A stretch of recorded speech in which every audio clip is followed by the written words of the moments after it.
చేసినాం. ప్రాజెక్టు 30,000 కోట్లు 35,000 కోట్లు మంజూరు చేసినాం.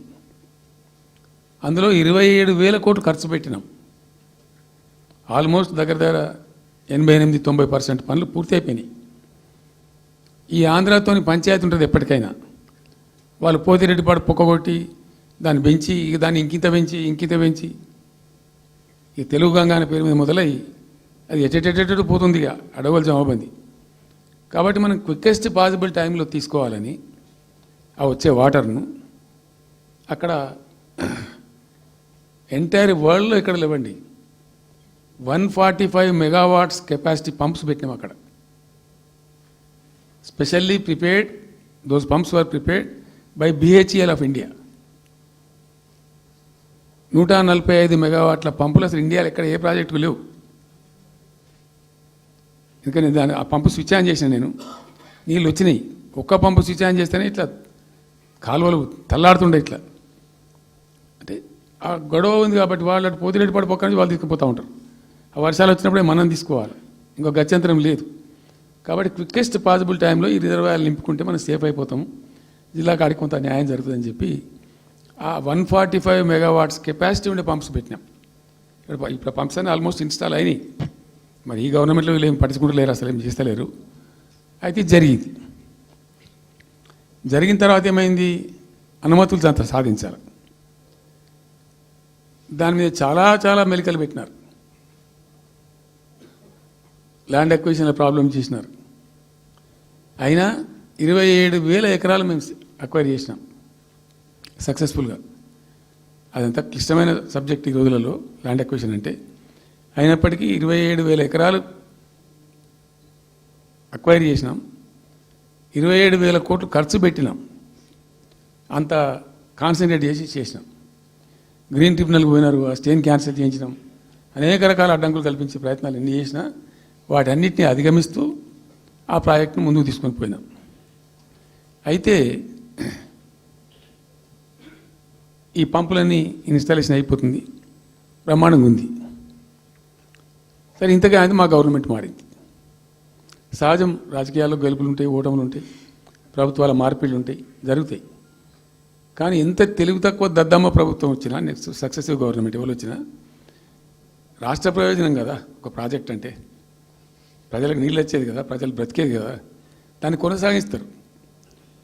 ఇప్పుడు ఒక్క తట్టెడు మట్టి కూడా తీయలేదండి. మా గవర్నమెంట్ పోయిన తర్వాత పాలమూరు ఎత్తిపోతల పథకంలో ఒక తట్టెడు మట్టి కనీసం నేను తీయలే.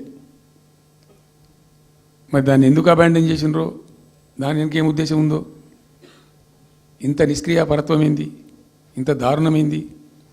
2 నెట్ సంవత్సరాలు గడిచిపోయినాయి. ఇప్పుడు మేము గమనిస్తున్నాం. మధ్యలో ఏమైంది, కేంద్ర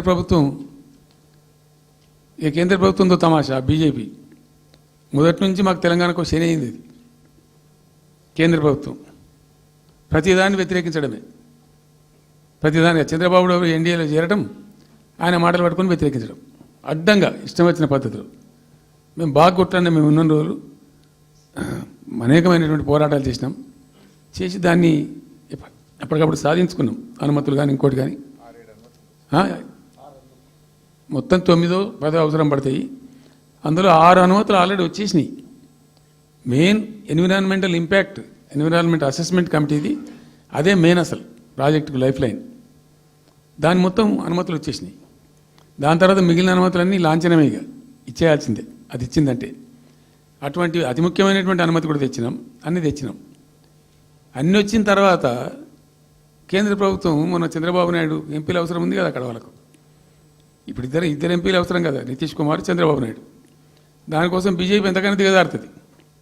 ఆడ ప్రభుత్వం నిలబెట్టుకోవాలి కాబట్టి ఎంతకైనా దిగజారి ఆయన మాట పట్టుకొని డిపిఆర్ను వాపసు పంపించారండి.